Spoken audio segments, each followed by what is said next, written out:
జ్యోతిషాస్త్రరీత్యా ద్వాదశ రాశుల్లో 6వ రాశి అయినటువంటి కన్యా రాశి మిత్రులారా, మీరు ఉత్తరా నక్షత్రం 2, 3, 4 పాదాలు, హస్తా నక్షత్రం 1, 2, 3, 4 పాదాలు, చిత్తా నక్షత్రం 1, 2 పాదాలకి జన్మించిన మీరు కన్యా రాశి వారిగా పరిగణించబడుతున్నారు. జూలై నెలలో కన్యా రాశి వారికి శుభాశుభ ఫలితాలు ఎలా ఉన్నాయి అంటే, శని 6వ ఇంట్లో, కుజుడు 8వ ఇంట్లో, రాహు సప్తమంలో, శుక్రుడు సూర్యుడు ఈ నెల ప్రారంభం నుండి 5వ ఇంట్లో, శని నెల మొత్తం 6వ ఇంట్లో ఉన్నాడు. బుధుడు 11వ ఇంట్లో ఉండి జూలై 19 నుండి బుధుడు మీ 12వ ఇంట్లోకి ప్రవేశిస్తున్నాడు. 8వ ఇంట్లో కుజుడు. ఈ గ్రహాలంతా కూడాను ఈ నెల ఇలా ఉంది. కన్యా రాశి మిత్రులారా, ఆదాయం గణనీయంగా పెరుగుతుంది. మీకు శని తిరోగమనం కూడా చాలా లాభిస్తూ ఉంటుంది. మనం ఇదివరకు వీడియోలో చెప్పుకున్నాము, చూడండి. మీ రోజువారీ ఆదాయం గణనీయంగా పెరుగుతుంది. వ్యాపారంలో నిర్వహణ నుండి ఆశించిన అద్భుతమైనటువంటి ఫలితాలని పొందుతారు. ఇది ఒక మంచి నెల అని కూడా చెప్పచ్చు. మాస ప్రారంభంలో వృధాగా ఖర్చు పెట్టకండి. ఆదాయం ఉంది కదా అని చెప్పేసి పనికిరాని ఈ యొక్క పర్చేస్ షాపింగ్ అంతా చేయకండి. అవన్నీ కూడాను. ఇంకా చూడండి, ఈ రాశి వారికి ఉన్నటువంటి గుణం ఏమంటే షాపింగ్ చేయడం ఎక్కువ. ఇంకా మీరు ఎప్పుడూ షాపింగ్ చేస్తుంది, కనీసం ప్రైస్ ట్యాగ్ కూడా కట్ చేయకుండా కొన్ని ఇంట్లో ఒట్టిగా పడి ఉంటాయి. అదేదో స్టోర్లో ఉండొచ్చు కదా, డబ్బులు పెట్టి మన వార్డ్రోబ్లో ఎందుకు ఉండాలి? కావాల్సింది మాత్రం కొనండి.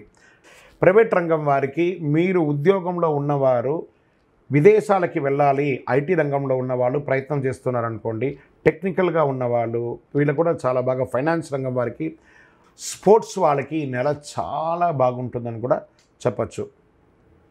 సహ ఉద్యోగుల నుండి కాస్త మిశ్రమ ఫలితాన్ని పొందుతారు. పదోన్నతి, గవర్నమెంట్లో ఉన్న వాళ్ళకి పదోన్నతి వచ్చే అవకాశం ఉన్నాయి. ప్రైవేట్ రంగం వారికి కూడా పొజిషన్స్ పెరిగి మీ యొక్క శాలరీ హైక్ అయ్యే అవకాశాలు కూడా బాగున్నాయి. జీవిత భాగస్వామి, భార్యాభర్తల మధ్య అన్యోన్యత పెరుగుతుంది. చక్కటి సంతానం అవుతుంది. అద్భుతంగా ఉంటారు. విడిపోయిన దంపతులు మళ్ళీ కలుస్తారు.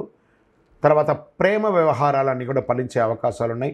కుటుంబంలో కలిసి మెలిసి అందరూ విహారయాత్రకు వెళ్ళే అవకాశాలు ఉన్నాయి.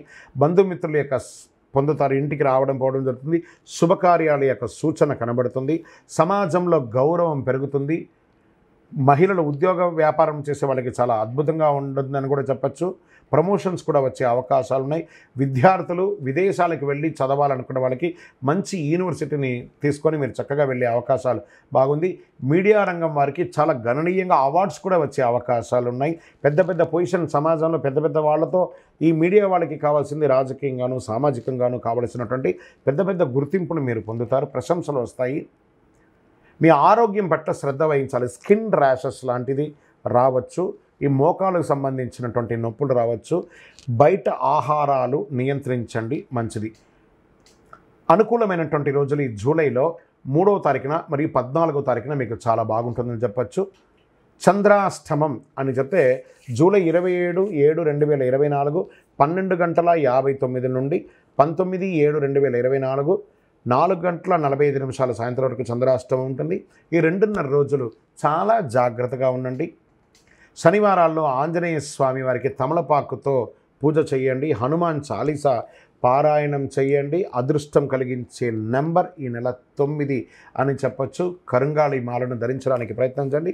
చక్రాస్ అన్ని యాక్టివేట్ అయ్యి ఆరోగ్యవంతులుగా ఉంటారు. ఇంకను మీ యొక్క వ్యక్తిగత జాతకం తెలుసుకోవాలనుకుంటే మీ పరిసర ప్రాంతాల్లో ఉన్నటువంటి గురువుల్ని సంప్రదించి మీ యొక్క సంపూర్ణ జాతకాన్ని తెలుసుకోండి. లేదా మా ద్వారా తెలుసుకోవాలనుకుంటున్నారా, ఈ కింద నెంబర్కి మీ పేరు, date of birth, time of birth, place of birth WhatsApp చేయండి. ఇంకను సకల దోషాలు తొలగి ఆనందంగా ఉండడానికి మీ వయస్సు ఎంత ఉందో అన్ని దీపాలను మీ యొక్క ఇష్టదైవానికి నెలకు ఒక దేవాలయంలో వెలిగించండి. విజయోస్తు.